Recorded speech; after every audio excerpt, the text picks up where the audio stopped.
What has this young man done to you? Akuzayon has never come on Facebook live to talk and mention your name. Akuzayon has never come on Facebook live to talk and mention JPAC's name. Keriva Akuzayon melono na yeji we happy ekozuike. Ekuko keto na sana mmadụ na-emegono. In a show, we are looking for trouble. We are looking for trouble. You want to go? We are looking for trouble. And ogo na mmadụ na anu oji hofo. Ogo na mmadụ na anu iji hofo. Ogo ayeli. Ogo ayeli. Stay away from that young man. That young man has never for one day come on a live broadcast to mention your name. Why are you mentioning his name everywhere around social media platform as if no way you're gonna answer? Gonna as well ako adazo oneka. Gonna ako adazo oneka patego. Gonna ako emuri fe gonna ako nazo. Why can't you leave Akuzayon alone? It was Evangelist Bukobi that took Zion ministry down to Imo State, down to Ngomba Obala. It wasn't Akuzayon that took Zorobitas to Ngobala. Except if you are telling me now that Akuzayon is the spiritual director of Zion ministry. But he's not.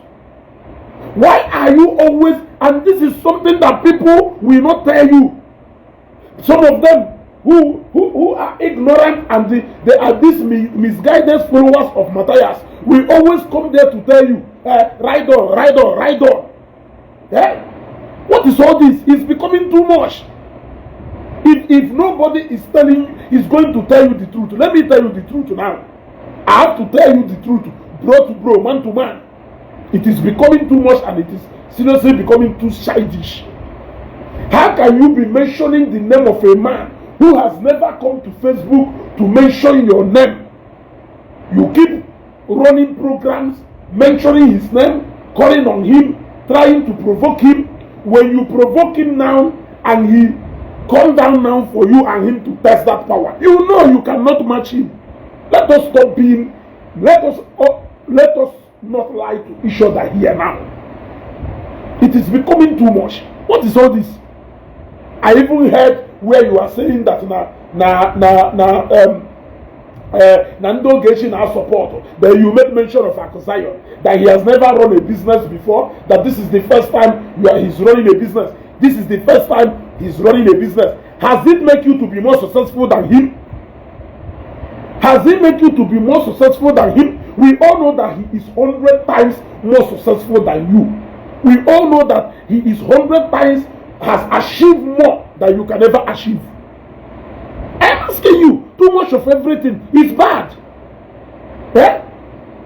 Every day Akuzayon, every day Akuzayon, every day Akuzayon, even when he has never mentioned your name. Because only in this video, click on like and love. Click on like and love. Share this video. Share this video. I want Ijele and I want so many of them. To show na each of them will I know what a man in the middle. Or go in and each of them. Your anger and the bitterness in Welu against Akuzayon.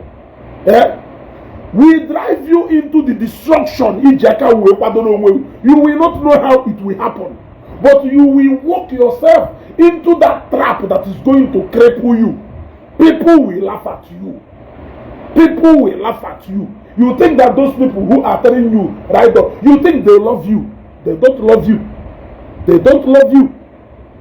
They don't love you one bit. I heard where you were talking about what happened to Ijele. Eh? I heard where you are talking about what happened to Ijele. Eh? Were you not among those people? Were you not among those people who was preaching against what Ijele was doing? Are you going to suddenly change the fact that the only crime you saw Ijele commit against our people is talking down on our ancestors by laying false accusation on our ancestors? Is that how people change their words?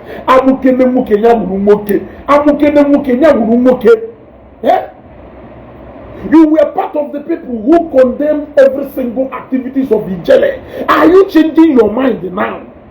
Has Ijele become innocent of what he went in there to answer simply because you have fallen out with Akusayon? I am asking you, is that how much of men we have among us these days? I am asking. Yeah? Is that what we have left of our men these days? Because when I watch this broadcast, I want you to be clicking on like and love. You want to go M&A report program. The only thing a lot of people jaba. You want to. Man, I want to Eziokwu. When if I a report program, I have never for one day recruited people to be reporting programs for me. If I wanna ma aye John ma we put. You want him to stop calling Akusayon's name, but you keep calling Eziokwu name. Matthias never know you existed. Now we're short. Chineke ya kpọwọkụ, and the koyesu we kpọwọkụ ahụ, yama koyesu we kpọwọkụ ahụ. Koyesu we kpọwọkụ ahụ mbụ Chineke. Emoha koyesu we kpọwọkụ ka mbụ ọkụ ozugbo. Siaba asusu pụọ iso. Kelebe nọ. Kelebe nọ. Siaba asusu pụọ iso. Amofia. Nha kwuo n'aka na Facebook aka mmadụ ndị okomoko achọrọ okwu n'ụka akpagharị ebe niile. You get my point? Why do you keep calling the name of a man who has never mentioned your name anywhere? Why do you keep looking for trouble? Ọgụ mmadụ na-anụ ojighị ọfọ. Ọgụ ahụ ya amaghị. Ọgụ mmadụ na-anụ ojighị ọfọ. Ọgụ ahụ ya amaghị. Igbo nwa agụ, Igbo akụ, Igbo onya. I am asking you a question. Ijele odugo innocent of the crime ejidere simply because na go na Akusayon na adrosi matata. Simply because you have fallen out with Zion ministry. Omego ka every single thing is support during the time together with Zion ministry. Omego ka hanchani they were a wrong move. Is that how much of a man you are? Is that how much of a man you are? That no onye go na edoma today, go na eso okwu echi niile, you will like to destroy every single thing go na onye hold together, even the one you got involved, so deeply involved there. Why are we behaving like this? Why are we behaving like this? You keep bragging about doing this to Akusayon Nangobala. What can you do to him? What can you do to him? Akusayon was in Ngobala the whole of today, from 7 a.m. in the morning till the time when you went on with it. Where were you? Everybody know when he fish shot and then that young man may surely a Jane Ngobala. You ever may report Kaifo. All this social media noise and they make noise in social media. I think it's more than enough. How can you be backing around a man who has ignored you like a log of wood? Imagine that Akusayon if work here, or maybe if there is nothing you can do to him. You don't need anybody to tell you that there is nothing you can do to him. Akusayon carry on more. Akusayon carry ife. Akusayon carry on anything working mad, and you know it. Let us tell ourselves the truth. Yes, you said he just started business the other day.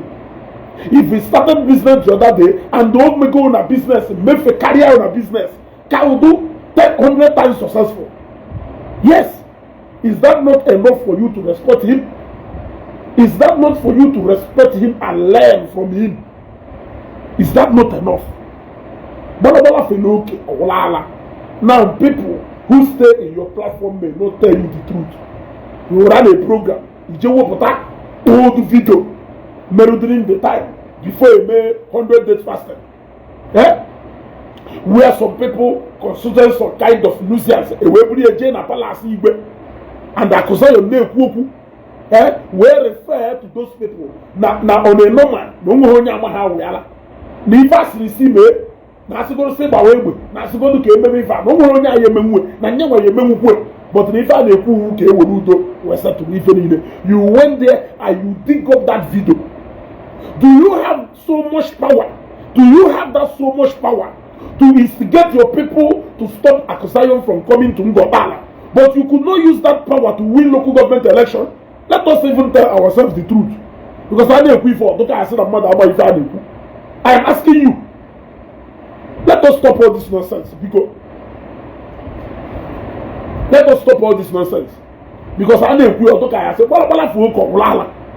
your own is becoming too much. You are losing it. You are losing it complete. Stay away from Akusayo. No way, in fact, Akusayo na Agabiwo imported and don't talk by force. Say we go be friends abroad by force. Go to the Akusayo, JP Mayor, or Akusayo Chotaro. Yes, you went to him to become friends with him. You called him on phone more the time we need to go to number.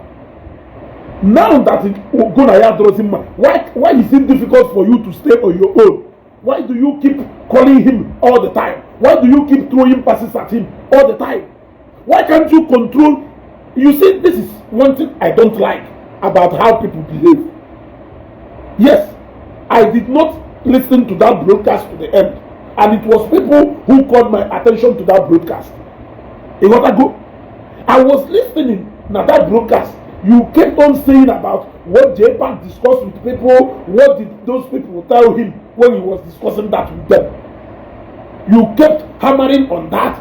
You kept saying that they are that Ogechi. Look, from Idume K1Lled 42 hours, email video Ogechi asayo.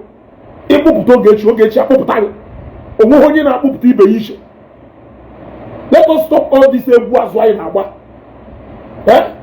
Let us stop this kurukele ebu azwa in agba. It will not help us anywhere. You cannot pretend to be who you are not. I've said it. You cannot pretend to be who you are not. We know all of you. We know what you people are capable of doing. So let us call a spade by what it is. You cannot pretend to say, "Nena adopt Ogechi." Ogechi na-eme na apụta. Ị na-eme Ogechi ọ na-apụta. Onwe onye na-akpọpụta ibe ya iche. Let me be honest with you. You gotta go. Let me be honest with you. Onwulu ebe akpọpụta Ogechi. Others na-ekwu na-ebịa mee video. Ogechi agbapụtakwa. No! She is actually your nightmare. Ọ bụrụ na ife ọ na-ekwu ada emetụrụ ike emuvuo na forward. Forget about him, about her. Ọ bụrụ na ife ọ na-ekwu ada emetụrụ ife ọ na-ekwu ka ị na-abịa sa. Hapụ ndị na-asị ride on, ride on, ride on, ride on. He said that you have become the nightmare.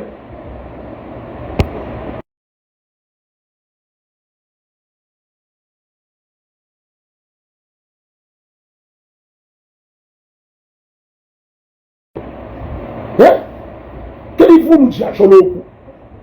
Ogechi na-eme okwu ịbịa saa ya eye.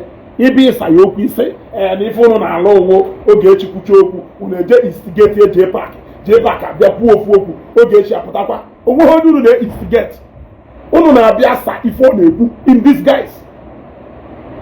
Unu na-abịa sa ife ọ na-ekwu in disguise. Unu sachaa ya ife ọ na-ekwu unu ekwukwa na unu aha asakwa ya na unu ada asa okwu sinsi. Mana saga ka unu na ya na-agba. Saga ka unu na ya na-agba. The only thing unu Ogechi emerigo unu. Let me tell you the truth. Ọ na mmadụ ekwughe. Ogechi emerigo unu. Ogechi egosigo unu na unu ka na-amụ amụrụ egwu ahụ ndebere ahụ na unu na-agba. Onye kwuru epa dị efuo. Onye kwuru epa dị efuo. Unu na-achọ okwu too much. Unu na-look for trouble too much. Stay away from Akusayo. Onwe ife Akusayo mmeru. Akusayo has never for one day come on Facebook to call your name. But every day ka na ife niile ejenu nga ọgbaala maka 100 days fasting. Ịkpọbidola Akusayo and Zion. Now I ask you a question. If you have so much respect for Evangelist Ebuka as you claim, what is your business and concern with the Akusayo and the Ngobala? Akusayo Onyanwe Zion Ministry. Zion Ministry headquarters able that are Ngobala board. Or Zoro Bitas headquarters came that are Ngobala. I am asking you. Yeah? Zion Ministry headquarters able that are Ngobala. Or Zoro Bitas headquarters came that are Ngobala. Zoro Bitas who Akusayo way. Zion Ministry where Evangelist Ebuka when you are the spiritual director. Akusayo is only but a messenger. Organ AGOC or then run real things. So what could connect Akusayo and the Zion and the Ngobala? What could connect them? I'm asking you. Oku came Manacho. and echi niile kịta apịnyụ ọgwụ ka ọkụ debekwa ya ebe edebere ndị ọzọ ndị mmadụ achọwa okwu without minding. Let me tell you, without mixing it, let me tell you, without mixing it, Zion decide they have to wake up for you tomorrow, or a shocking don't desire if you na achọ ha iwe chọta ha iya numuye, and you know you can know you na iya numuye. Yes, iya numuye, and they man iya numuye. The people from Ngobala, your place, will turn against you. What if you remember? Yeah? I don't understand all this. I don't understand this. Always be the one again and Ngobala. If you believe again, all the while you all run and get on before 100 days fasting. In one pota, tiki. I came to Ngobala more than 40 times or 50 times. I did not see you anywhere. Apart from the day in Samoto, somewhere in Africa, I saw your car there. My motor who they found, but I did not see you one on one. I think it's high time you stop bragging about this in Ngobala bone. I cannot chase you out of Newi, especially when you have brought development to the people of Newi. Ewopie, Allah shola tetechini agwa kelafa ye chike medike kotek gwenye na wabeha. Yeah? Can you wake up today and tell Kotek to leave Newi? Can you do that? You see any woman Newi? You water of development. You water of employment. Chike Emenike water and Newi as an indigenous of Newi. You will chola one day. Say you use your indigenous right. We're chopping and Newi. Yeah? Do you know how many people Kotek Tommy near employment? Do you know how many people go take Chike Emenike as only Imo State near employment na Newi? Here you will put the senior indigenous right as only Newi. We're sure you know. Idume K1Lled. Can you wear your people? Can you community? Can you put your can you people na Newi? So some things we know could so childish or so childish. Eh? Aku trust for Kusego. Around the and I know he can do that. I know he can do that. Yes, I have come to Ngobala, I have interacted with people to know that Zion can do that. Let us stop all this bragging. Onye ona monye kemma. Eba no today. Ama monye kamma. Nse na ma mo ho no onye akamo. Ima no onye so onye nwuru anu ahazie kume. Wo so se wo onye ama ho onye ke. Magodo kwa onye kari ihe ekwe e magogido onye uboso onye ahụ decide okay, I have gotten more than enough, let me show this person. You want to go?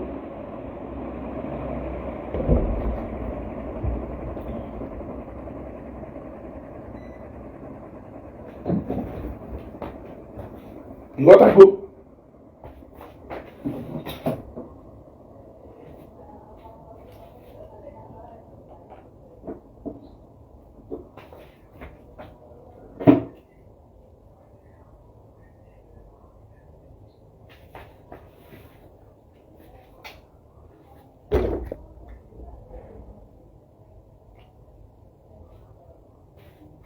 But so you have decided no we go more than enough of your nonsense. Ndem mwa doketa ebido kuoku. But doketa ya hapu onye waka. Yeah? Ya hapu onye ha show. Yeah?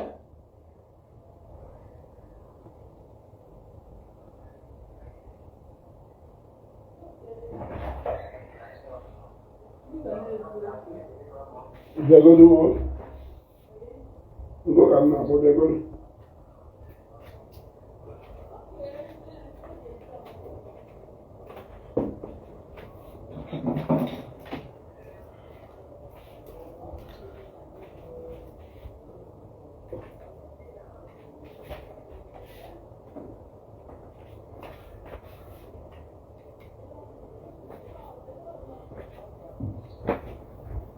Yes.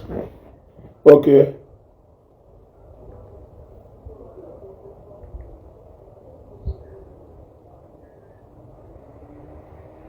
You see?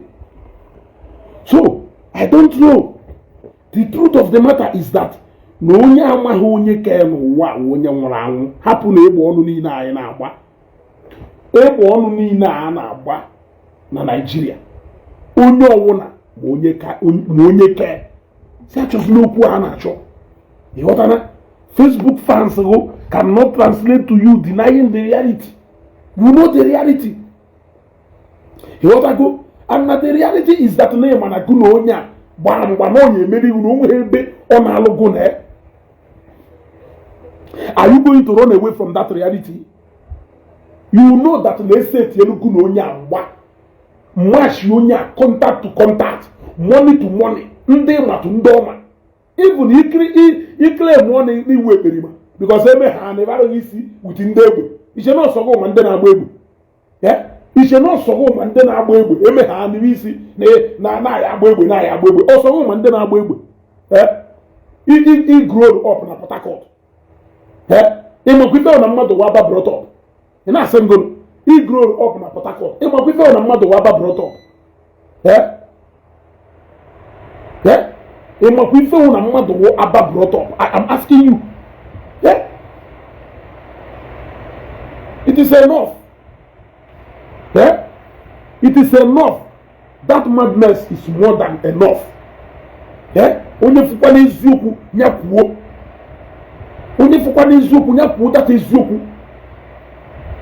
Gwa ndị mmadụ ka agba ido ụfọdụ ife n'oge before that problem appear out of hand. How do you keep calling somebody who has never mentioned your name? Ị na-achọ ya okwu, ị na-ewe. Ikekwe onwe n'otu onye gbarago na onweghị ife ọ ya eme ya mere ife nwanne. Ị chọọ ka ị bịa test ya ka ị mara na o nwere ife ọ ya eme eziokwu ka ọ na onweghị. Ịghọtago? Duncan French Chineke ya akpọghị ọkụ. Chineke ya akpọghị ezigbote ọkụ kpọọ your generation ọkụ. Anụ ọfịa ị na-achọ ndị J Park dị bigger than. Ị na-achọ ndị J Park dị bigger than. Chineke ya akpọghị ọkụ kpọọ ọkụ atụrụ onye iberibe. Zuzu si ebe apụọ ịsọ. Esi. Zuzuru si ebe apụọ. Mpama. Efo ha eyicha pụrụ yiri akwụ iche na ha nwe brain ya mana ha enwe brain.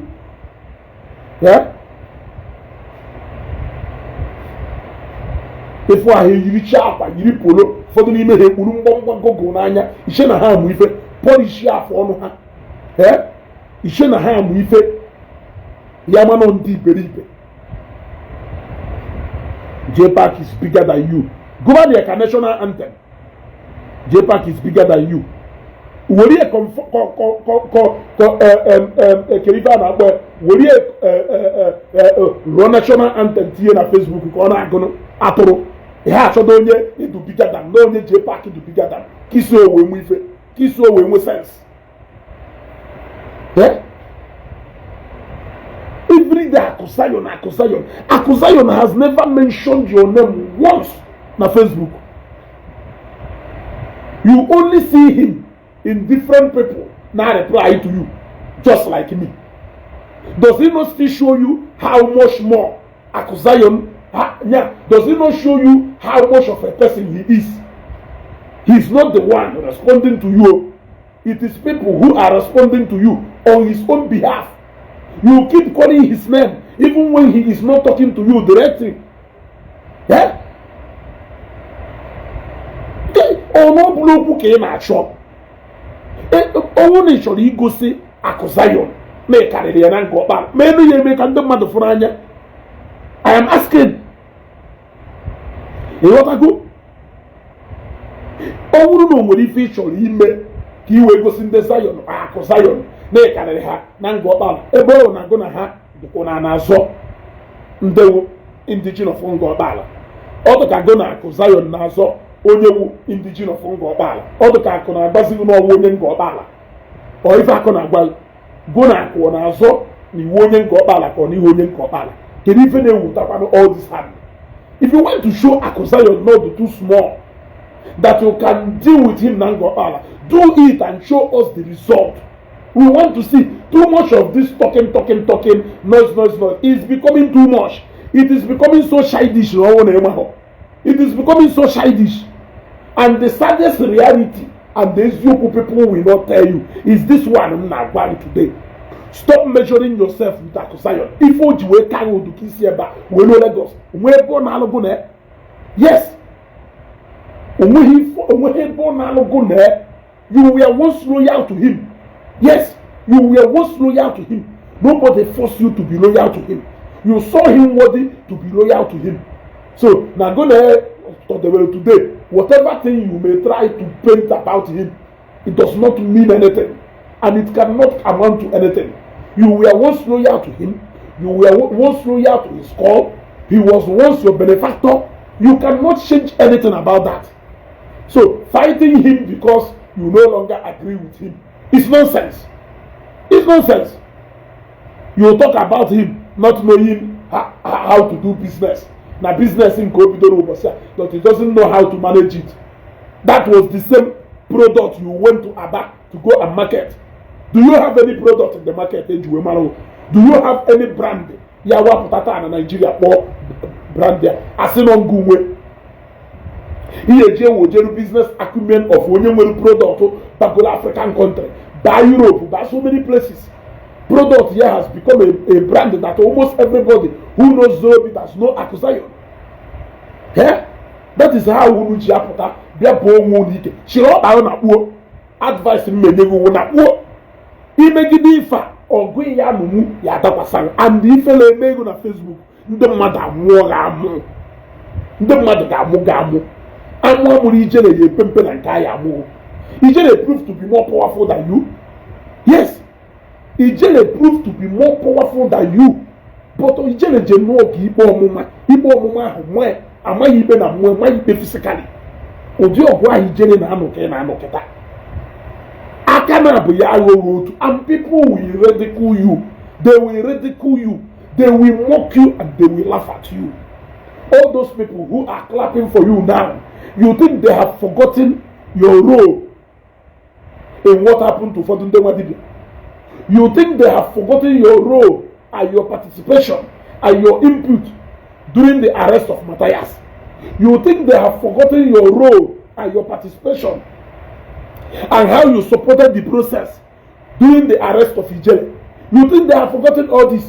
You think they have forgotten how you defended Zion and Akusayon. You think they have forgotten this because they have seen you that you are now against Zion and Akusayon. They will remind you of all this the day Akanaboya wrote in order to Ijele. That day they will remind you of all this the same way they reminded Ijele of how he hated Igbos, of how he conspired against Igbos, of how he maligned Mazen Nandekano.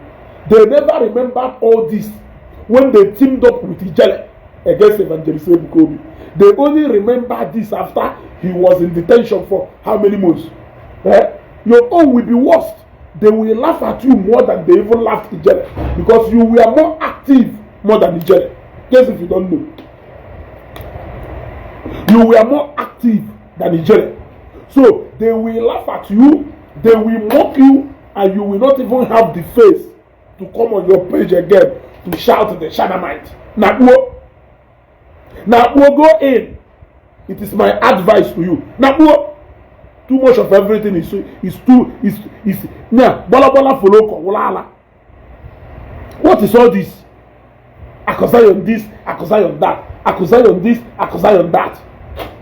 So because Akusayon condescend the solo to come close to you and Jepa, Omeko can go there mate. Omeko can live for good hello. Etu akunu si akparin dem man. Etu akunu si akparin dem man. Onye me ho onwe available to you people. Echini no na akpari aye. Onye me ho onwe available to you people. Echini no na akpari aye. Na Facebook page ya nde enu ho level Akusayon, but you respect them so much. That is because those ones have never unveiled themselves very close to you. I don't abuse people. Yes, today I know that because of what we are doing now, I have become so close to Daddy Ifremononye ministry worldwide. It will be so bad of me tomorrow. When else will disagree in one place, I will begin to insult him. I will begin to undermine his personality. I will begin to abuse the privileges to come closer to him and to have access to his compound and sure. I will begin to abuse that. It is very sad and it is very bad because that person will a lot of people who are trying and making effort to come closer to him the same way you did, but they could not manage. Yes. Yes. So because you have the privilege to come closer to that person, should not give you a slightest idea on how to start insulting that person now. Respect kunya hitu ahunya suwe nolo. Imanuku etu ahunya ahuno. Imanuku eba ahunya ahuno before kuna ewe meet. Debe kunya heba. Jemelo umegu. No taho by force. Otaho by force. If you are getting me, get the point. Oho wo galanya no kita. Udio galanya sokole nya wolo. Owe wulu no umelu umwe available for you to come closer to him to have a discussion. Actually, go na Eziokwu, you will because of neighbor go closer. Insult was here, a pare was here, a drag was here up and down. If him and he memu, if him and he memu before you had an encounter with that person, you cannot do that. Before you had an encounter with that person. Or in fact, you just found them mother hapata. Higher like if they're closer to you, they won't like to open up to you. They won't like to entertain you around them. Because now the moment they have go room for you to disrespect them. Now you are using it to be discouraging a lot of people that want to make themselves available. Oh, very bad. People may not tell you this, but it's very bad. Leave that young man alone. Because when anything result will never go at that young man on a or when take a step against you, go show you. Go show you. Pokasile, Amodia Fadefa. You gotta go, man, open Keru, open promise. So let me block you because you are not even supposed to be here. Omato, one Eziokwu na Yoku. If you know the OS member, ride on. Ride on, and after you are saying the truth. Which truth? Which truth to kill you? You showed an old video of Akuzayo before 100 days. Do you know what led to that particular thing on Ebu? He was speaking in the palace of Igbo, in an Igbo's cabinet. Were you allowed to come into that palace? So, a speech, Akuzayo Melu na palace is there. Ke ya putazi nilo, welu the video, we made them mad. He made Akuzayo na ya dasi abiango bala. A speech we made na palace is there. Before the Eze himself can go on. He did the speech, can them mad stop Akuzayo from Eda abiango bala. Is that not how childish most of you can think? It's more like saying Namunona go office governor of Anambra State, Damba. Ni yeji si vida, mezi Anambra ka hakuseme bata Anambra. Even nona palace Anambra 1 we bad mba. Onye nona aka he take a decision. Kan nona aka kan no ni we bamba onwe ifo melu. No ngoma wo e commoner. No ngoma wo e commoner ya putazie worie we turn same against the people of Anambra. The problem we have is that most of our people, they don't think critically. They don't think critically. When you think a man Zion, come out from that dream. Whoever that is sending you on this mission will abandon you and run away.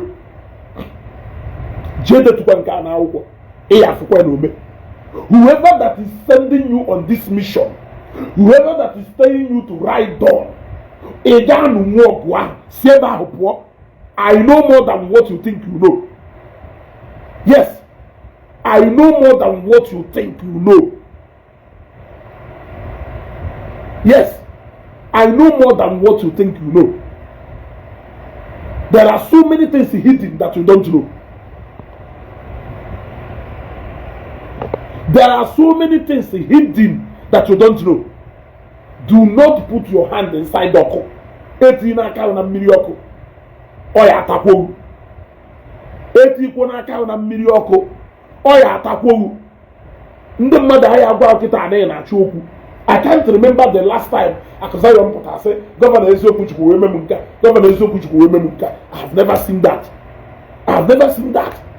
So kedu ife ihe eji wee hapụ ya jebele onwe Zion ministry bịara ngwa ọkpala ọha Akụzayọm nwe Zion onye nwe Zion nwo Evangelist Ebuka Obi kedu ife akụmeru ọ na Evangelist Ebuka Obi ziri Akụzayọm ozi Akụzayọm bịa if you respect this man who is Ebuka Obi like you always claim, why will you be against a messenger na-ejeli ozi na ngọ alabon?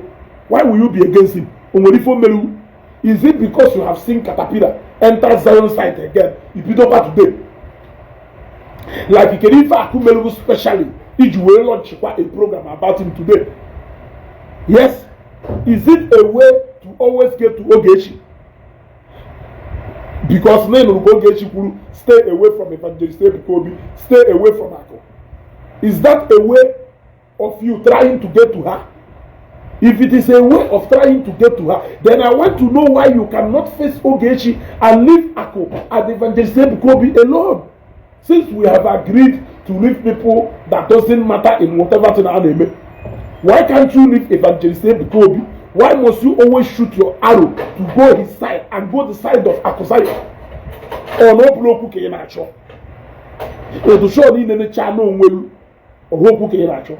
No easy a na make na Facebook. Do very different from the reality on the ground. I want to remind you, we told Ijele of this. I can't see you being so sophisticated more than Ijele. You cannot be. And you know you cannot be. I can't see you being more whatever, more than Ijele. But the fact is that you cannot cover justice in a choku. Omo ko di fedition na ino ilo onwe mmadu bia shoru woku. E wada go. Omo ko di fedition na ino ilo onwe mmadu bia shoru woku bia wa ro okuka na onye ayi gbani okuka. At that particular time, hand of justice may turn in your favor. But obere ebe mani umo okuru. Ijekwa na achoku. It's a name Abuja right now. Ebo sokolo ugu nolo.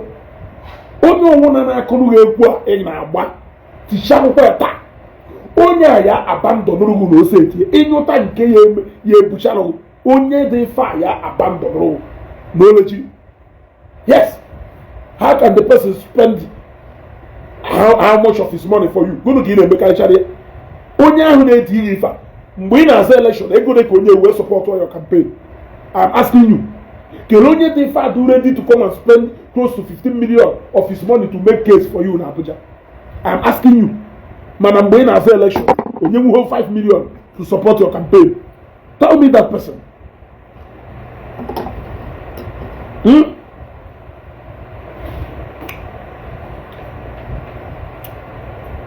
Is your case in of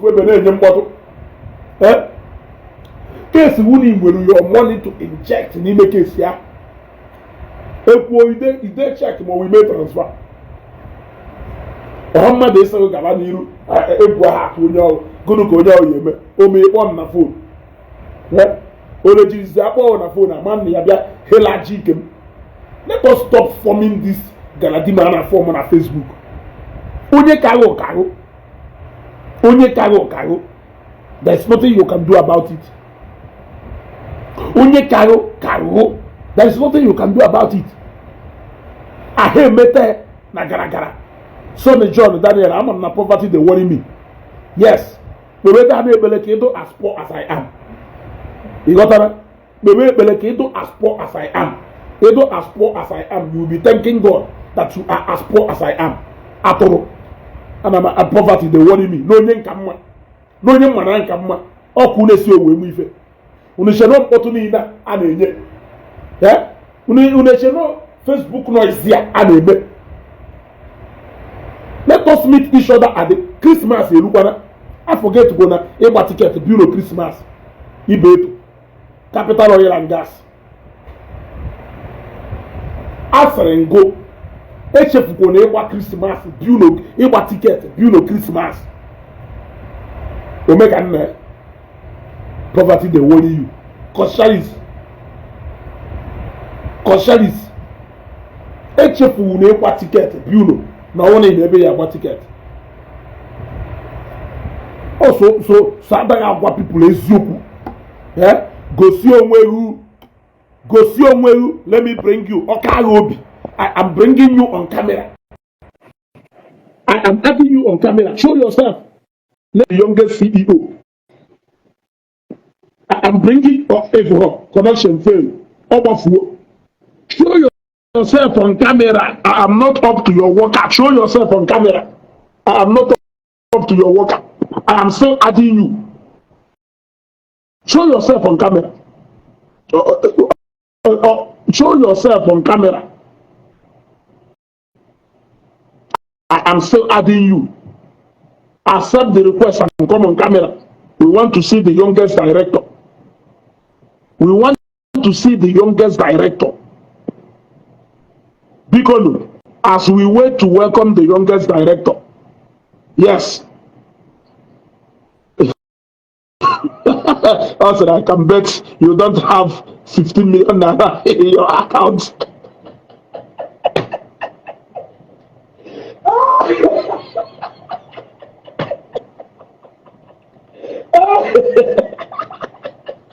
If you go to where my God is just 15 million, which I will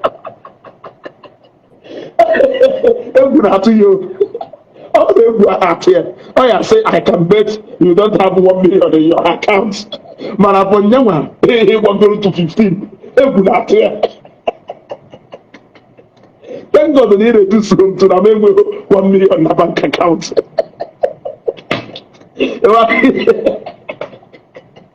My people, a businessman and a swafia, he's over 15 million cash in a bank account. My people,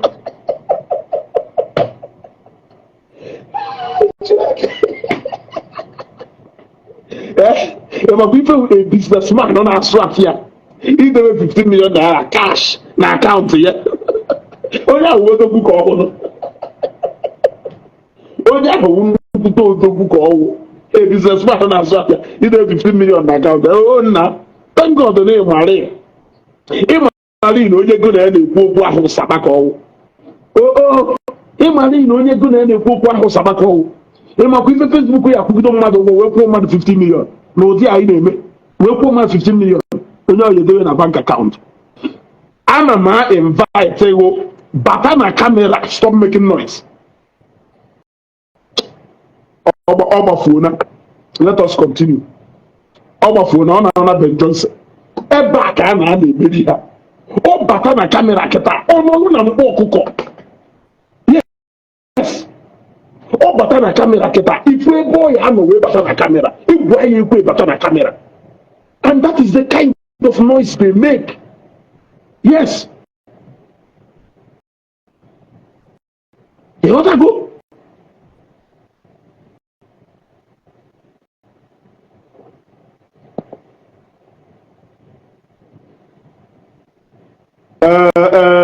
Nora should get beauty. I have a yet to like I told you. Only for Governor Eziokwu n'anya, tell Governor Eziokwu to stay away from Akko.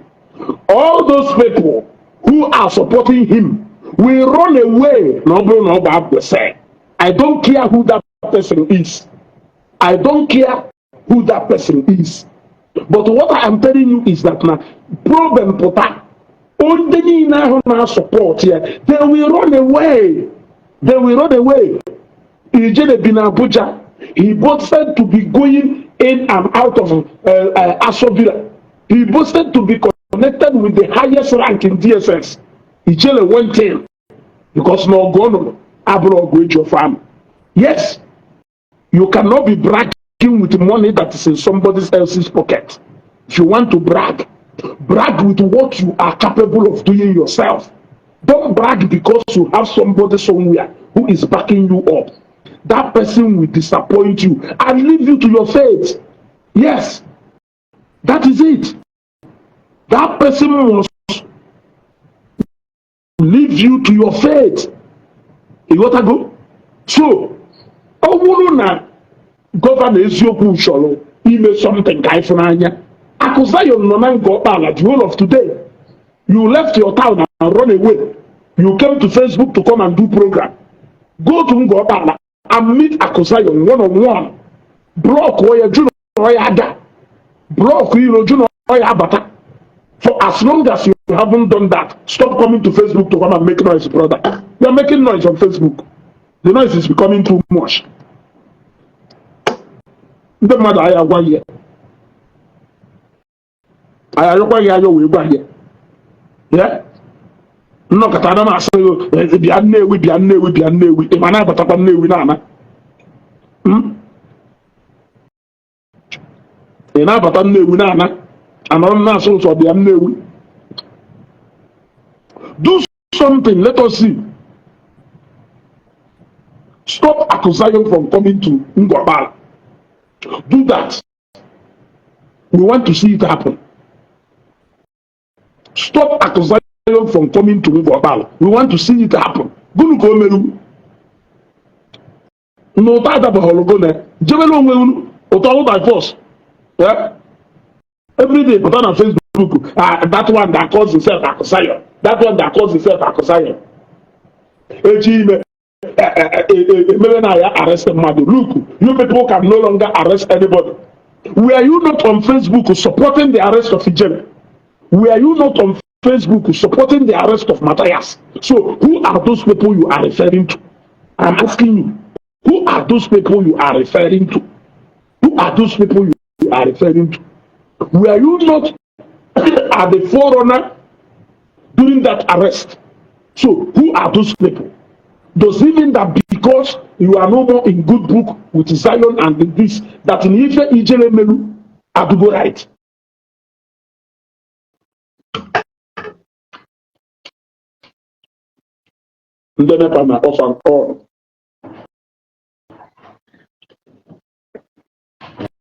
Get remote to farmer.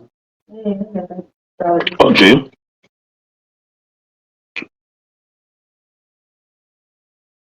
This is the what I'm going to have.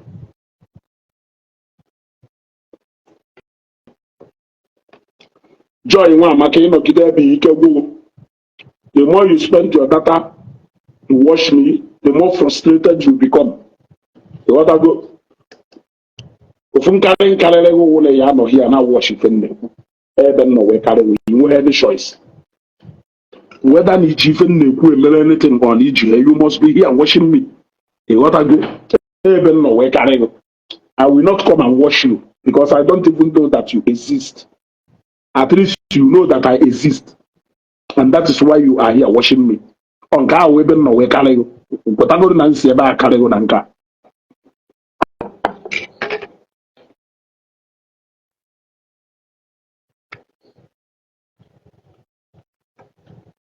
Too many words and no action.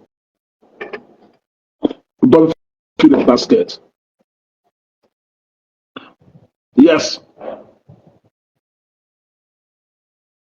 Celestine Picochisum, which careless statement? I am asking you, which careless statement will Kanjo Celestine Pico? So, Governor Eziokwu was more Ngwabal than Efe Anona Palace. Are you aware that in that statement that you're making, no, no, Palace says we make it. Are you aware? Oh no, on Palace before the whole cabinet of Igbo, before the youth of Newi, we make a statement in a Palace Igbo. And you think that no one statement to make in a Palace Igbo, I draw in order that he will not be cautioned there. No more ways to go. I don't see the video, but I didn't about it.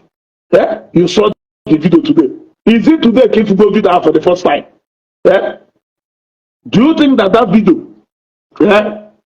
is a new video? I'm asking you. Do you think that video is a new video? Yeah? Do you think that video is a new video? I'm asking you. Yeah? So etu akita osieme everyday governor apụtara na Facebook ọ na-asịgo na nwa obere oge ma igbo egbe na ọkwọ ma ndị ọgbụgbọ ma ndị so ihe anụ nọ na-ekwu na vidio ana m ajụ gị ajụjụ ọ na ihe anụ nọ na-ekwu every time ọ dara eme vidio ọ na-eteretịn ma ndị na-agba egbe ma Port Harcourt gụnụ ịfụnụ ndị na-eme ife ọ na irubo ka ọ na-ekwu na vidio ye. Ana m ajụ gị ajụjụ. Joseph Omenka, Chineke ya akpọghị ọkụ ịya nwụọ ọnwụ ike mana ịmakọ atụrụ set a trap for nne you, set a trap for nna you, set a trap for the whole generation you. Atụrụ, face me one on one, tell me where you are, let me come there. Atụrụ, ọka agha obi kpọọrọ m afọ ebe ị na-eme business. If I don't pick you up tomorrow morning ka m fụ trap gị ahụ kwesịrị ị nwere ego. Ọka agha obi kịta gwa m ebe ị na-eme business ọ kwesịrị ị nwere workers. Ọ bụrụ na ị ma na ihe akpa egwu, tell me where you are doing business anywhere in Nigeria. Call the name of your company to me for me. Mee yenu na atụrụ akpa egwu iche na-ekpọta anyị yiri ka ntike pụta n'ime Facebook sekelu ka atụrụ. Ọka agha obi gwa m ebe ị na-eme business isetiri ụmụnna gị trap n'elu ride anụ nri rikwa anụ nri rie nri first. Rie nri first before you show onye esetiri trap. Go and eat first. Jee shogodu nri rie wee chọwa onye eteki trap mpama ị na-esetiri onwe trap. Ụnụ na-achọ statement do right na nke do wrong. Deal with it now. Every day apụtara na program a na-etretịn ndị mmadụ ha ya anọkwa ebe ha ya agwa na-eji polisi etretịn mmadụ nọrọ ebe a na-ishu tret nọrọ ebe a na-ishu tret anyị ejikwa wee mee nke a anyị ejikwa wee gba egbe anyị eji wee mee nke a. Jee na nga ọkpala iru ebe a jee na palas igwe ha jee gwa ha eye televi na-enyere mkpọtụ na Facebook akụ nọ na palas igwe kwuo okwu iburu ebe na Facebook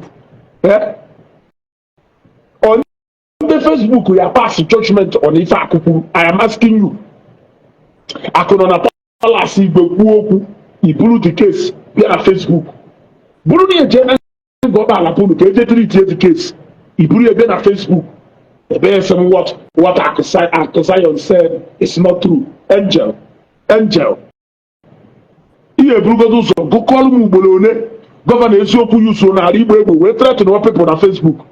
Ihe eji gwa ya ada ekwu onye kwu okwu na-ekwu I can make you disappear. Onwe onye jiho ya n'isi I can make you disappear. Na-eratel gang kwugharị ya ọ na-esi ya I can make you disappear and nobody will see you.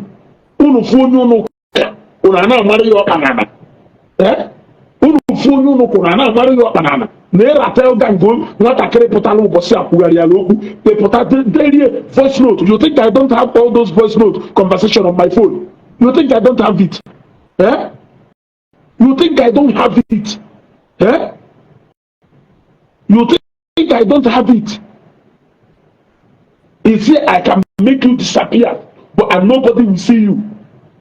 But you people are all guilty of infinite honor na to aka.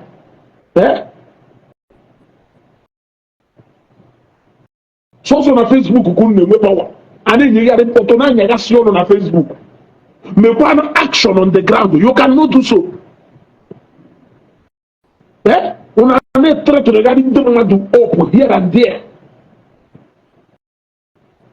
Manebu unu fusi onye kono una lamentela. Unu fu onye kono na lamentela. But unu fu onye unu karele una agba ya threat na gba ya ifa.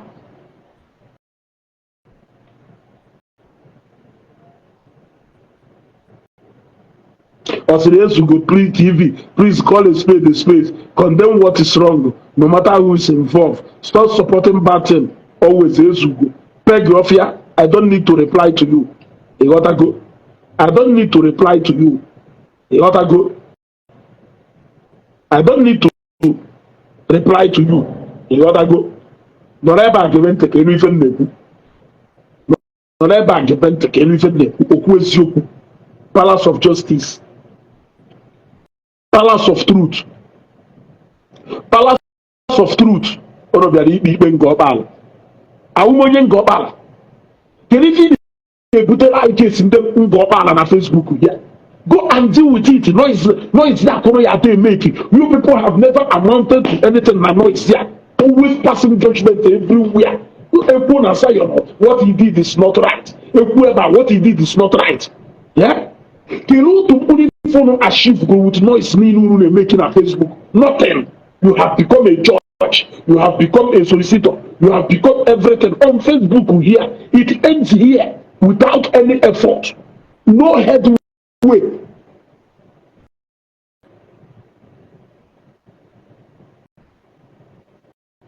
Yeah?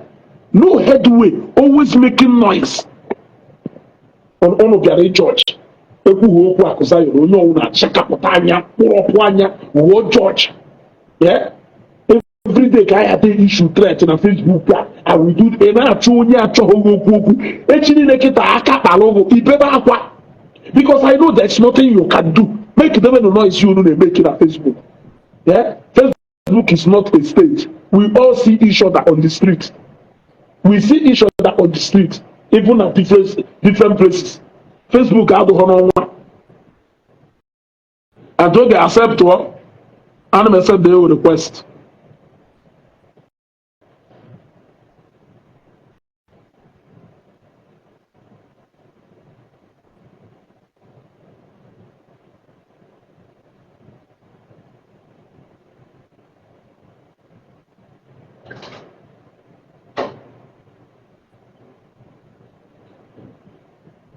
I'm not seeing it. But will I can send the other request until okay? Good evening, sir. Will I can send the other request? Send the request now.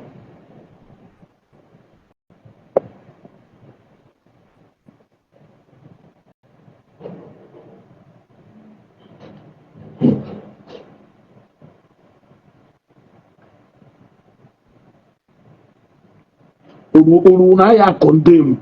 I accept to go now. Come on and go. I walk. Urunaya condemn when you put Eziokwu. Urunaya condemn when you na atoga. Urunaya condemn when you na choku. Because na ekporo Mr. Easa. If Eziokwu yeku, ana ekwu hancho uno okwu. Ijebubuta ochie video. So if you try to ochie video away achieve. I'm talking football here.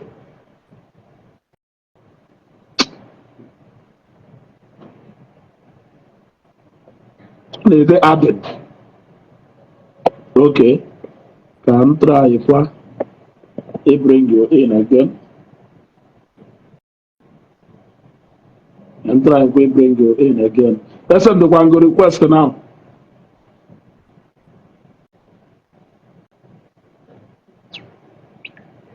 And then the man on here is it way but again.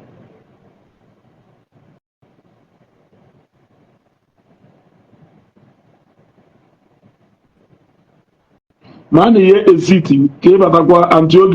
He sent the guy this request now but yeah. Is it here but again? He sent the guy request. But we will have another page way but Antioch. Only is it you send the request to Okweho. We use to see another page way but na-atụrụ ifuru onwe na eke bandit nọ ilo onwe atụrụ ị na-afụ eke ịmaka eke na-atụ ewu ịmaka eke na-atụ ị na-afụ eke n'Enugu unu chere ede anya ya si ọnụ ka eji afụ eke chene ya anya ya si ọnụ ka eji afụ eke ifu eke kịta ya gbawa ọsọ oyi ya baa ya ahụ ọkarịsịa nwaanyị netwọk the thing na-nsogbu mere ọkarịsịa nwaanyị Ezugo nwanne nne m how are you? Otu nne mkpo nke na-eme how is business going? Bịa patronize ya nụ nwanne m nwoke o.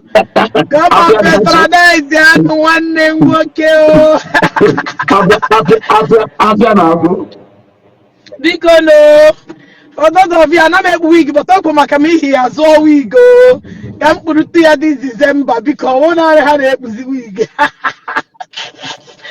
bịa patronize nwanne m nwoke no biko daalụ for patronizing us Antioke. onye azụbe biko bịa zụrụ ọ dị very important na Ezugo biko ka m na Chicago na-atọ oyi hụnanụ ka anyị afụchielanụ anyị afụchigo. Now I just listened to the video Ebony Lawson copied from ex-convict platform, right? I just watched it now, and I saw where one idiot, all these Indomenala claim to be Zion overnight. When they call it, good. When they call in, they become a Zion, they become the mouthpiece, they become the advisor of Ebukobi. But one thing I don't understand, why is it that I and Akuji were a burden to these people? But that time, they were fighting us. They did not advise Ebukobi to let us go. Yeah, we say now that we have conquered Jerusalem. That we have showed them that it's not about ranting, it's about putting some certain things into action. Now, yes. Okay, now the bone of contention no here. Oshina Kukembe Akujiri made that video that mother and one and a beha. I pray on that part. In that part, good. And that just get the little clip. I'm gonna reply Ebony Lawson and the ex-convict tomorrow morning. My mom grown on and they made the video and attach it and post it. Now, ex-convict, now listen. We want to do some statistics. I actually made some statistics. However, I look at the noise in the make on my side. Ezugo, which way? Now, I actually made some statistics. Before that Ebute Zion Nango. We are going to do statistics and we are going to send people to find out can then go before then, and the source and the crime those people committed, the Hajirin war. Because this is a big allegation you're laying on Ako. It's a big allegation, and whoever allege must prove. So now, Ako, I will keep telling you this. I will speak it in private and I will speak it in public. The same way if you don't take action about this bastard and our ex-convict and Onyana collect Nike J-pipe wear belly face, they will keep tormenting you until you get into trouble. Okay. Escon, I will know poor John. Escon, I will know poor John now. Okay.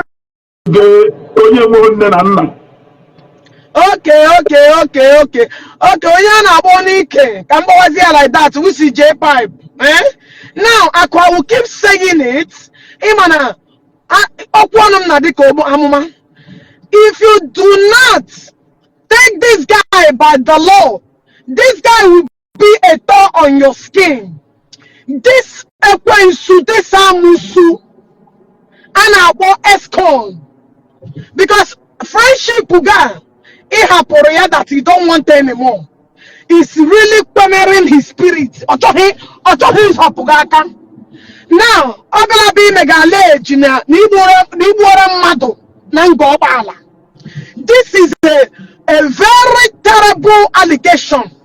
And then on Obodoha, name development water over billions and billions of naira.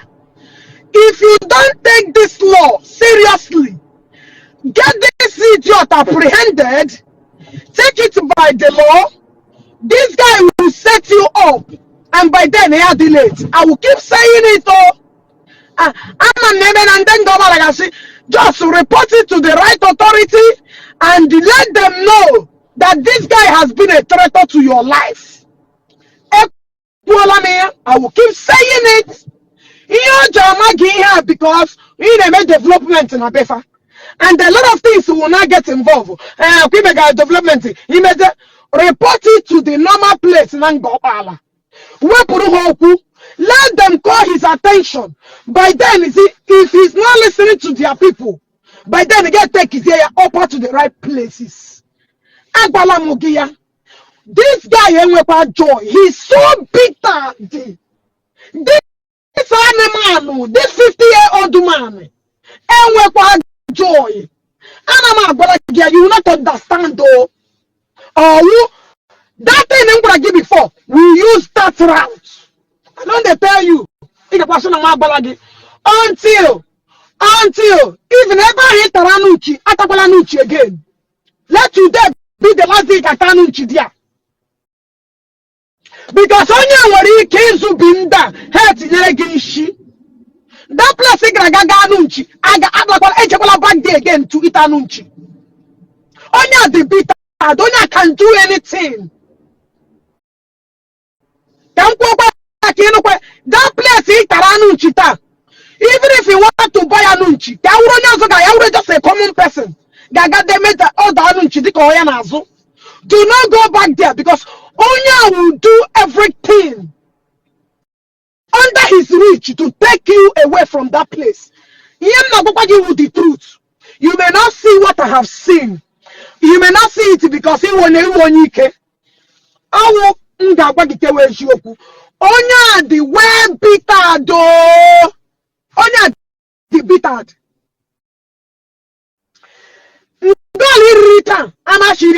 Don't eat it again. He will go any mind, to make sure Onya one enemy. Because a lot of bulls or hair she be a bute.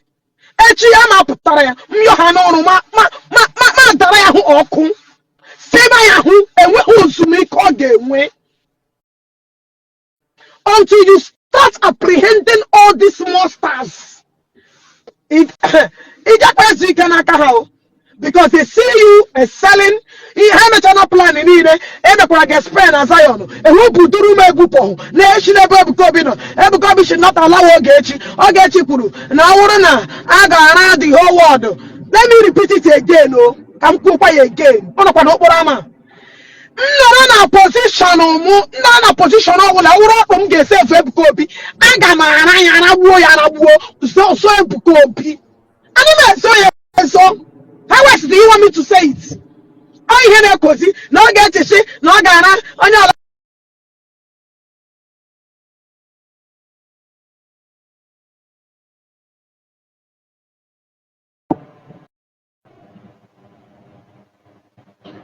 network.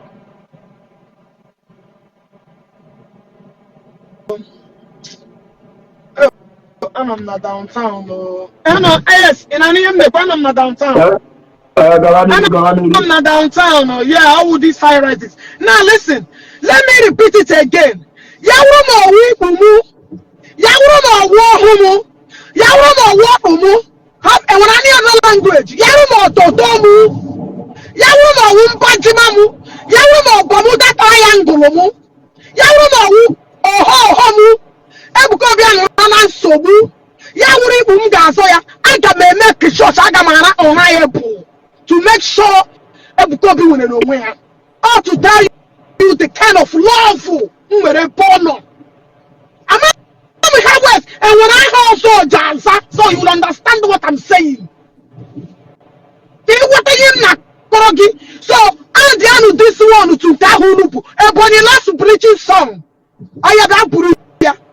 If you get pipe to Garani Kejimete connection no connectionless. If J pipe Garani K J will tell it to connection soon, why won't I to save someone that I love? It just for connection. Then I for my own. So even probably how may repeat I couldn't prove this one. Can you prove it because I watch it? And I ever hear on the make noise Eziokwu. I don't know what's going on. So me share ma. Maybe you did not understand it. So puru ya kona aga. For that idiot that called ex-convict neku dim loro nanda dim bare konshono ge amado hamabu kwenki. Ashimu he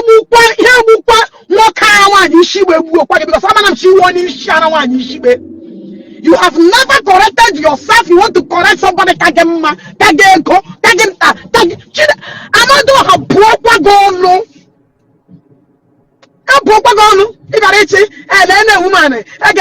Somebody like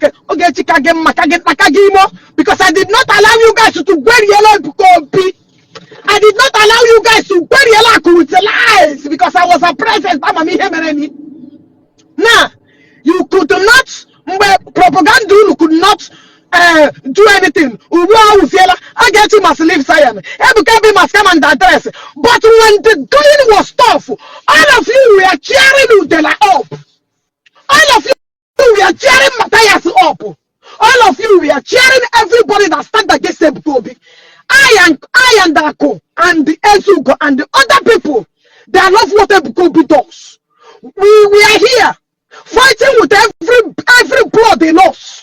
Yeah, we say who they defeat who they defeat another angle. Why we don't get to come? I left the Zion because of forgetting. I left the Zion. Somebody like that got it. Only men allow war on the Zion member. Ndatu Matthias have come to Zion member overnight. They have come to Zion members to prove a point. Ndala. See, we are 1 million miles ahead of all of you. I need the 1 million miles ahead of all of you swam. You want to go? One, I heard jam yasha job. I heard you propaganda and lies. Yes, I need my way unu. We know now. So I will leave you. I'm going to work. Let me continue to listen to you. Guys, before my porno, go and patronize Eziokwu. Over a week, my 40,000, my 50,000, my 100. You must not buy the ones I bought. You must not buy Idume K1Lled. You can go as Eziokwu in the 40, 45, 50, right? 35 even. Or even 35. Go and patronize Eziokwu. Simple. Buy and remain loved. Thank you very much. Thank you very much. Yeah, thank you very much. You see, Hanchanile, I will go in the Zion members because now I was saga. You know, Katana advice on you, Mano Karuma. You know, advice on you, Mano Karuma. Respect you will not respect is reciprocal. Leave that to Zion alone, Joe. Leave that to Zion alone, Joe. You will cry. You will cry. And you people will remember a day like this. I made this kind of broadcast before Matthias was picked up. Matthias saying because now if because no committee and a crime. You gotta go. No commit Joseph Omenka. I think it's time for you to zoom out of this page. You know you can take a see about Susupoiso and Ofia. Sutu see about bunch of criminals. Bunch of criminals. Yeah. I cautioned all of them. I cautioned even Ijele. I cautioned them. Mane Ijiji yes also anani yeke ijindike yes also wala anani ando ukobulu won't shiriye. Stay away from this young man called Akuzayon. Akuzayon has never wronged you. Akuzayon never jopuhogu. Akuzayon has never openly said anything about you. Why can't you leave him alone? Owuru no ntua Matthias Siano na ekwu Okachukwu say Okachigale say, of course we have to respond to him because we are Christians. He's referring to us. But Akuzayon has never made any video to that effect. In fact, Akuzayon has never come on Facebook to bring it up. Omelonwe ifo chori imelonwe poor. Anything na chobi yoku, anything na bolo yafa, anything na drag here. Eh? We are looking for trouble. Eh?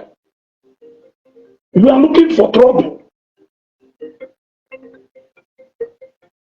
Yeah? I'm a woman of the pay. That's how I feel now. That frustrating. When you go to find solar light, say, "Oh, Hoko, a piano fan, and Piasso like Omulu, Okwebie, Yovana." You are looking for trouble. These people, I got back here until I come up. They will run away. They ran away from Ijele. They ran away from so many people.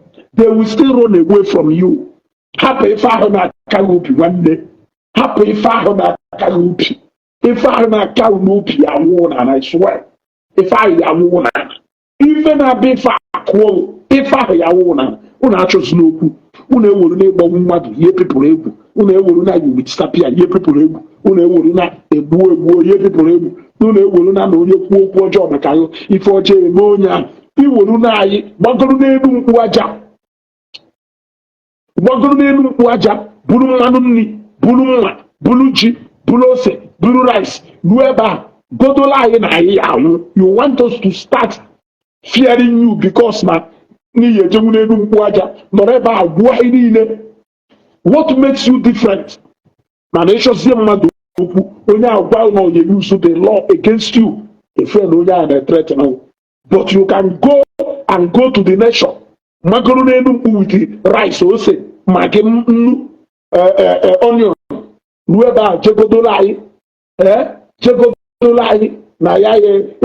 at the end of this year. In fact, how many months? Yeah? Is that not threatening? What do you call that?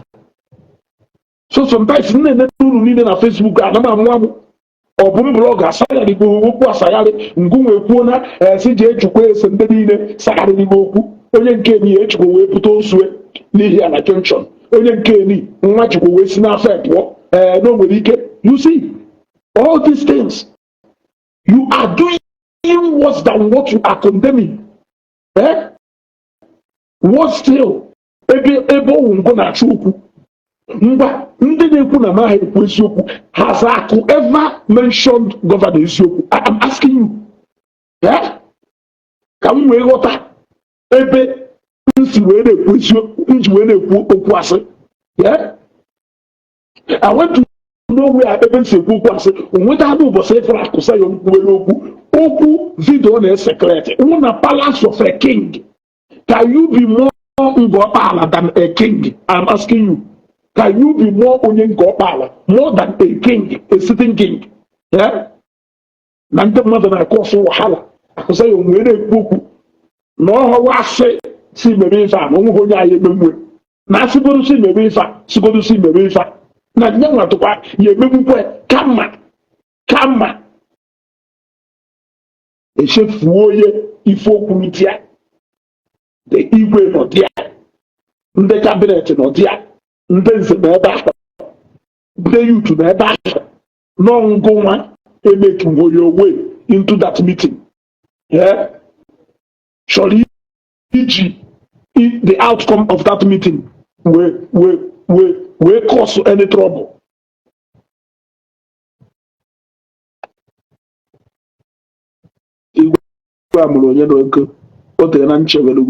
I will be blocking all your effort. Disguise you. I will still block you. I block one and go. I can block one account. Block shall form one other fake account. If I block one go. What I go, he make a fake account to do make a he may pay shy but I block one go. You want to go? So let me tell you the honest truth to Governor Eziokwu. All these people are so right on. They are the same people and they are still Matthias. No two Matthias. Or carry here to her. Each one they can right on. I told me with a Kalugobi. If it the law will come after you. And when the law come after you, you cannot do anything. You cannot be you cannot be greater than Nigeria as a country. You cannot respect your will by the will. Oh no, when it is short, I'm gonna go. Or no, will ịchọ ka gụ na-akụ gba jekwe na Zion ground ebe ọ nọ jekwe na Zion ground ebe ọ nọ ijekwuye si hapụzie dị social media ranting ị na-akụzu akụ na tinsi otu wee kwuchi okwu na ndị mmadụ ị na-achọgharị okwu na ndị mmadụ anwụọ na bụrụ ị na-achọgharị okwu ụbọchị ihe kote ife ị na-achọ mma nwụkata ga mụ na Facebook a maharụ yes mma nwụkata ga mụ onwe nke emere ijere gbuo obele ụnụ bụ ife anyị mere ijere na Facebook a kịta ka anyị decide ka anyị hapụ ya nke emere ijere na Facebook a ya wuo obele na nke a ya emerụ nke emere ijere na Facebook a ya wuo obele na nke a ya emerụ ịghọtago dee na amụ ndị ị na-eme ka ị na-eprisi amụha mụrụ ijele ya wuo obere ife na nke a ya mụrụ si na ọmụ gwarụ na akpachagharị ịma na anụ ụtụtụ achọ ha ka ọ tụọ ụnụ na aha ama when to stop anụ ụtụtụ a chọghị ịtụ ụnụ ụna aha ama actually when to stop and when to continue. Stay away from a guy who has done nothing to you. Stay away from Evangelist Ebukobi. Stay away from Zion. That project, a project here benefiting them Ngobala Nile. I've interacted with many people from Ngobala, from far, and they have all told me how happy they are. Are you the only person who is not happy about that project in Ngobala? Are you the only person? Why would you want the relationship between God and Zion to change everything about Ngobala and how beneficial it has become to the people of Ngobala?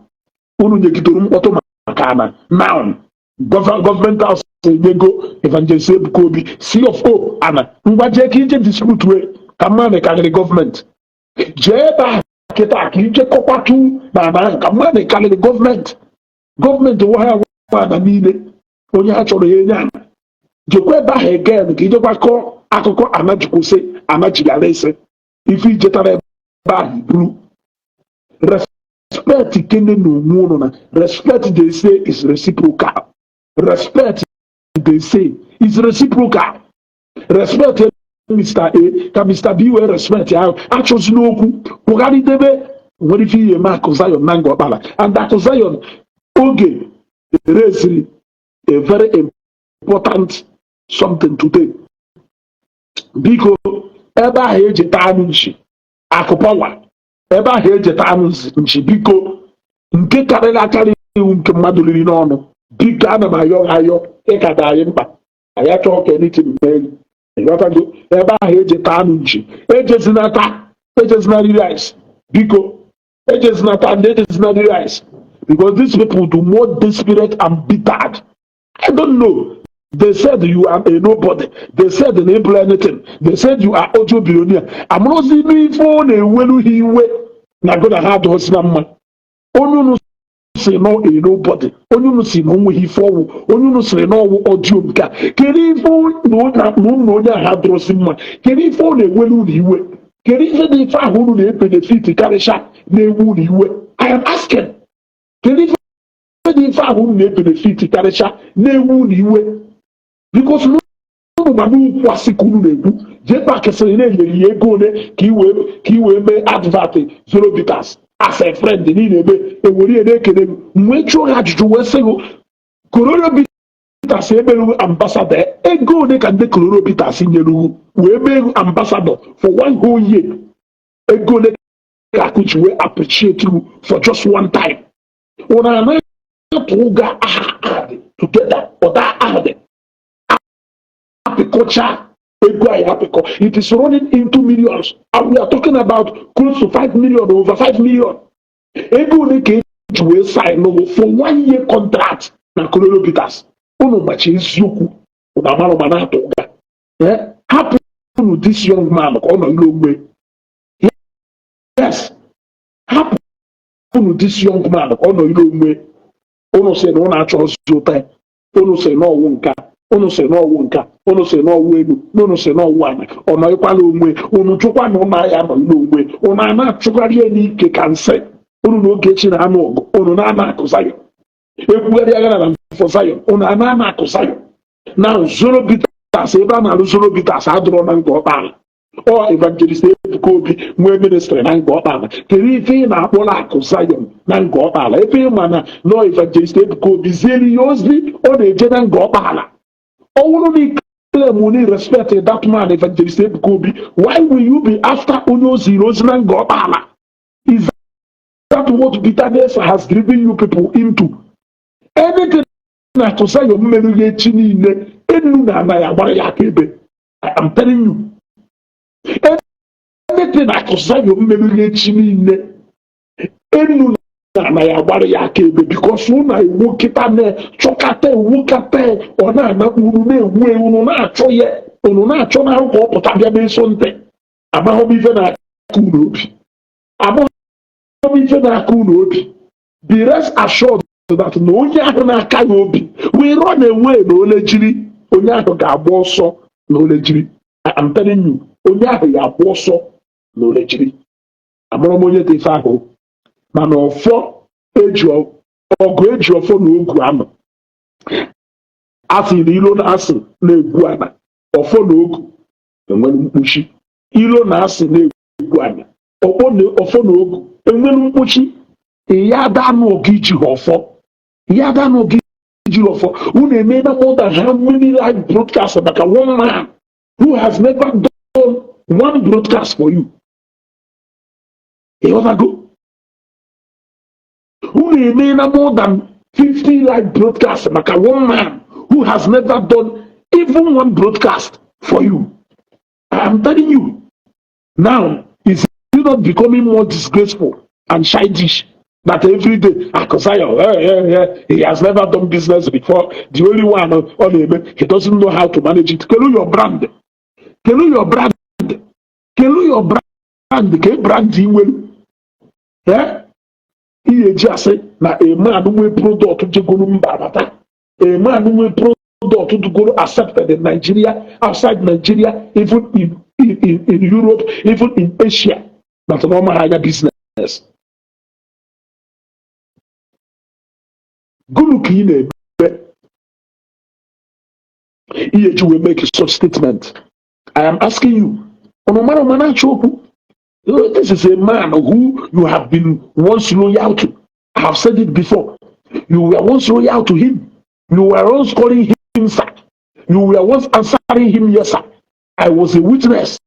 You were answering him yes sir. Yes sir, yes sir. Because no kwese guru go na eketa e watago ya anya. Go na ye awokwasiena na go na ya ha. Go na ya alokwasiena. Head you shenna. One more comment here. I will block you from here. Zuzurusina page up. You are not welcome in this page. I have over 140 people watching me here. If you don't want to behave yourself, you zuzu out of this page. I have sold more than how many cartons of zero bitters, 101 again. That cannot buy one beer to drink. I cannot be discussing business with you here. You cannot buy one bottle of zero bitters to drink. Do you think I am talking to you? Do you think I'm talking to you? You go down a bottle water or zero bitters. Drop one more comment again. Drop. Let me block you out of this page. I don't need you here. I don't need people like you here. Yes. I don't need people like you here. Okay. Zuzu out from this place. Mpama. Block out of this place. Atoro. Omanofia. Une deserve to miss. Une deserve to miss. And I atunu very soon. And I atunu nime. Okwefu na ho no ha weni susugare. And I atunu very soon. Ndala. Yeah? Na anụ sa nwoke ma na ọkarịrị ọkwọdị so onye nwụrụ anwụ jigharị ime onye ka mma o so onye nwụrụ anwụ so ozu nwụrụ anwụ jigharị ime onye ka mma if na ozu nwụrụ anwụ ma ndị ka mma bikos ewepụ ya owere aka ndị onwe ịghọtago ewepụ ya owere aka ndị onwe mana for the mere fact that no mana ndị mmadụ ga-eme ihe ọ mara mmadụ ka run away from trouble now. Ịmana na amara ụlọ ọkwa mmiri ụnụ ahịa ekwentịrị ozobe ebe niile unu na-alụ mkpọtụ na isi zọpụsị ya na onweghị ife unu merụ ọ dakwa n'omume a na-etipịakwa unu ka n'isi unu nọkọta unu aghọọ the other day unu niile chenjiri ghọọ ndị mountain of fire. The other day unu niile chenjiri ghọọ ndị mountain of fire. Today unu niile chenjiri na ghọọ Zionite. Unu aghọọ na ndị Zion taa. Unu echenjiri na ghọọ ndị Zion today. Unu anyị disguise onwe unu na-echenji ka chameleon, na-echenjigharị ka chameleon na unu ji ezu ike. You cannot hunt what you cannot buy. It is simple as that. But I'm not today. Maybe I on the program. Governor Eziokwu. I will not accuse you. They go for me. Accuse you. Open half a ring. Open half a one ring. Can you for me? What is that thing? Omelugu. Echini neketa. Akana buwo to ibere. Ndebune bebe. Your fans are not. He ship on the opportunity control now. Thing on a share now. Open nature. Go to Ngobala the whole of today. On Facebook, anywhere. He was in Ngobala from morning till night. Yes, I told you that during last time they made 100 days. Even like 1 month before that 100 days, I was coming to Ngobala almost every day. My car became a regular car in Ngobala there. I did not see you anywhere. Yes. I took it upon myself to ask many people about you. Not many of them know you. I even showed some people na poster when I saw you. For the Western Bo, still for that Mahonye. Yeah? Still for that Mahonye.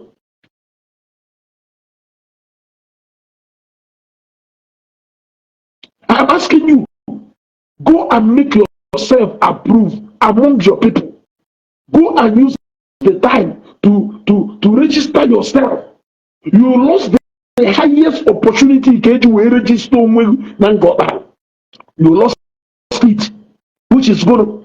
You could have keyed into this massive development in Zion ministry with Global, knowing fully well that that you are so much associated with this development. It could have been the easiest way. Yeah?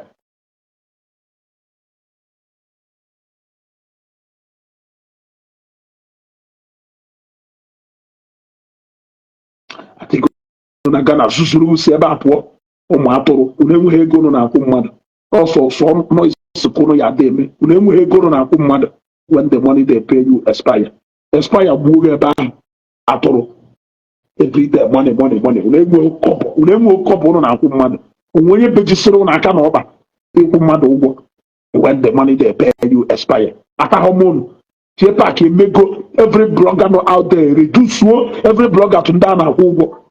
Is that not the insult? They come to Facebook to tell you that expire.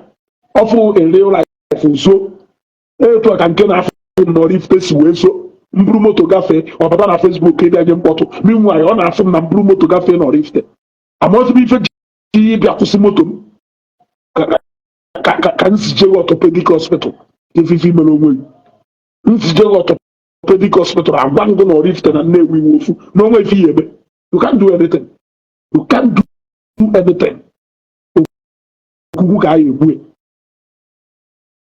I the window you quit.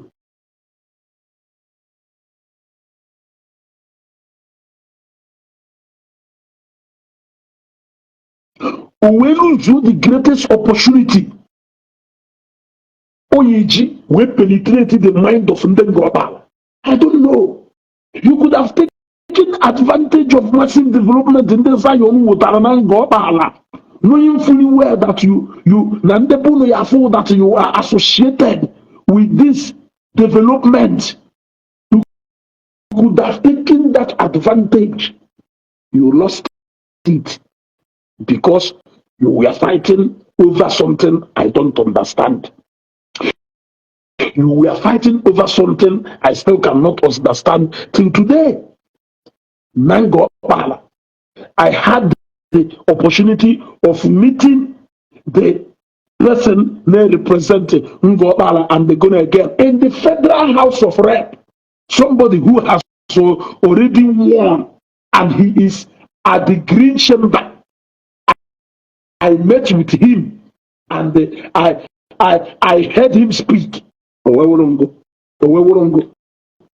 I saw men. I saw men of power. I saw men of power. They visited Zion ground before our very own eyes. A convoy, Senator Osi Sunaso, drive into the Zion ground. Who came there solely sent by somebody to come and know the level of work on Ageba. Who are you? Onyekewu. Is a local government chairman. Nde no federal na bia there. We won't go on as a local government chairman. Onyekewu. Omo da go hoye ya. Iwu onyeka na jo. Evangelist Eziokwu came in and the governor personally handed the seal of O over to him. Governor personally handed the seal of O over to him. Evangelist Eziokwu be sent there akusayo ntungo bala. E send me ya stop ni e batango bala. Onyekewu, who are you? Who are you? I'm asking you. Go to Kine make a chance special. Onye mago. Yeah. Onye mago. Nobody knows you. I ask several people. Nobody knows you. Yes. Nobody knows you. Can you find me make through photo and this noise na Facebook? Yeah? Can you find me make photo na Facebook? Sometimes mother I am to mole no way cup. Mother I am on board to animal way. Now only because animal way people insult to a senator. Manon go boost of animal way. Yeah? No boost of animal way. Yeah? How can you be hunting what you know that you cannot hide? Eh? This matter do go buried. You know, katapa bonite again. Can you be in a bonite? Eh? Can you be in a bonite? Have you not noticed that at Akomata and Zion matter not go bury your prestige? Yet you are still digging it. You are still digging it. You could have taken advantage of Zion movement and go Allah to build your political career, because that is massive development. Anybody do associated with that development, yes. Anybody do associated with that development, the worthy of freedom matter and into so now one of the communities. One of the communities Zion projected anime. Are you telling me that you are going to go against your people? Are you going to go against the will of your people? I am asking you. Are you going to go against the will of your people? He recruit all boys in Nehego. He so just go. We no go agree. We no go agree how we ended and we no go agree. Yes. He will go Keha. Hanalo play wako. We no go agree. Obosi jepa ke biaru belu ndi nyeziro ego ka ha bia ku ogene. Ha na ku ogene kuchu ogene na ba bia. Ha na ku ogene kuchu ogene na ba bia. You will insult yourself more if you keep talking about Akusayon. You will bury your dignity more the more you keep talking about Akusayon. Because Ewu Okuko knows that there is nothing you can ever do to him. Ako. Eje nwa pepe soup, eje mefa, mulanya kaso. Obi governor Eziokwu so bitter than where you are. He can do anything. If he can level allegation and them mother or polite old video, he can do anything. The only thing is that he knows he doesn't have power to do you anything, but any opportunity or follow to get to you, he will do that. So you have to be very, very, very careful. Even when you go to Ngobal, you should be very, very careful. Very, very, extremely careful. Yes, you have to be extremely careful. From the bitterness and nafu, I could tell that this young man can do anything to get to you. It's just that Usueme Hono. Mano Sikato, we better something one day. You want to go? So you should be very careful. se jezinata anụ nchi jerie rice je ṅụọ mmanya wotari mmiri sef o mesina ebeba blue bottle water na moto and be very very careful. Guide yourself with caution.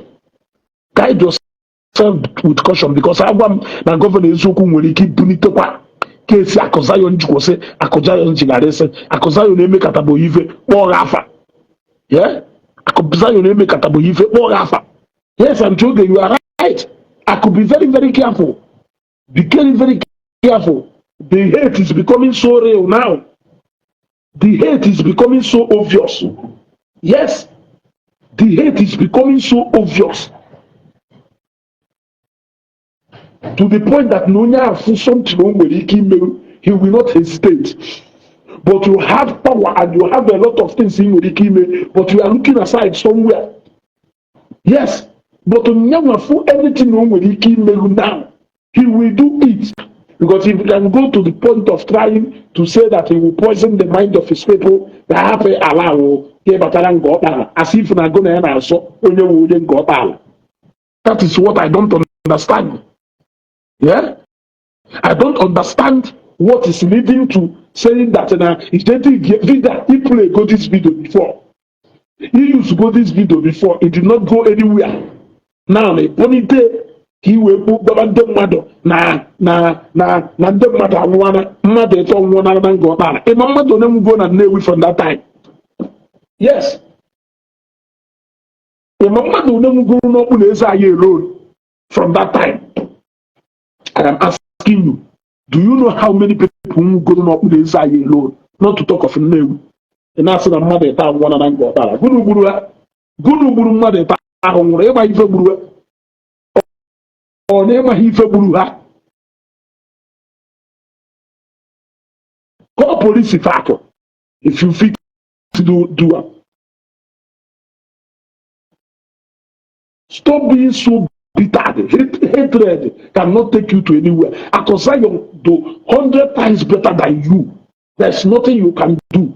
Business wise, money wise, connection wise, everything wise. He's 100 times more better than you. There's nothing you can do about it. Even more rugged and more whiskey than you.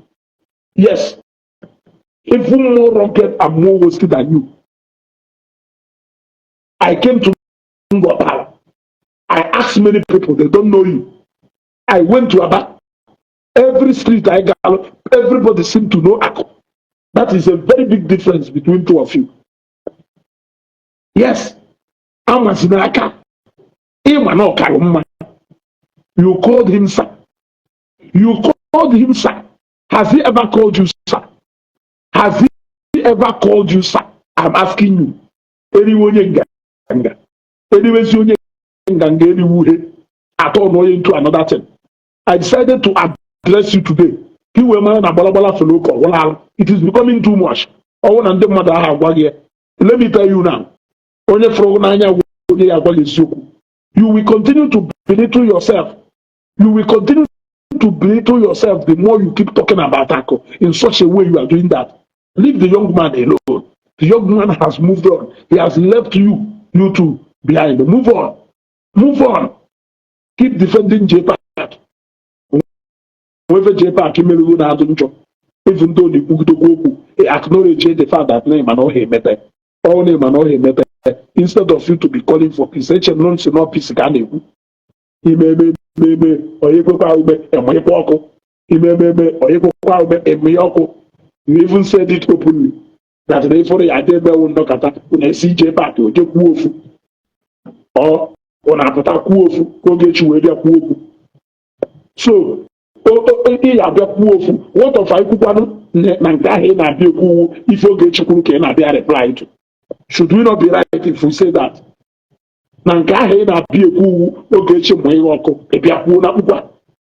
Yeah? Big on end this broadcast ever. I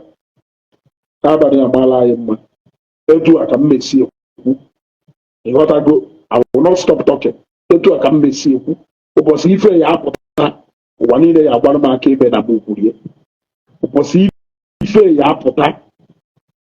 wanine ya agbalụmaka ebe na mụ kwukwuru ya egwu onye ruo onye ri ajụjụ onwe ife dị na Ngọkpala bụ is a welcome development. There is no true son and daughter of Ngọkpala that can go against a development that has come to your town to stay. A development Chineke ji aka ewepụtara unu bụ unu. Why are you fighting? Why are you fighting? Is it not a good thing? So you must know the kind of development that this Zion ministry has brought to Ngọkpala. Why are you fighting for people who are making sure that this development be consolidated in your place? What is the crime of Zion for coming there to do the work of the father Nnayukwu diri ka ọ bịa lụọ? Ọzọ kpụrụ mpụta edegu ọ na paaki moto n'ihu be oje kwụchasị anaghị ọzọ piri ome di ọ na jewu nwunye gị. Leave him alone. Oh no, leave him alone and focus on your life. Focus on your life. You said you are better than him. The only thing people have is money. Some of these people, they don't have sense. The only thing they have is money. And you are not praying to have money. You are not praying to have money. You have all the intelligence and whatever thing, but the only thing God denied you is money. And I can't go. Because may end this broadcast. Onye agwala amargo na ugo skibo. Ka abani amala maka shikolo.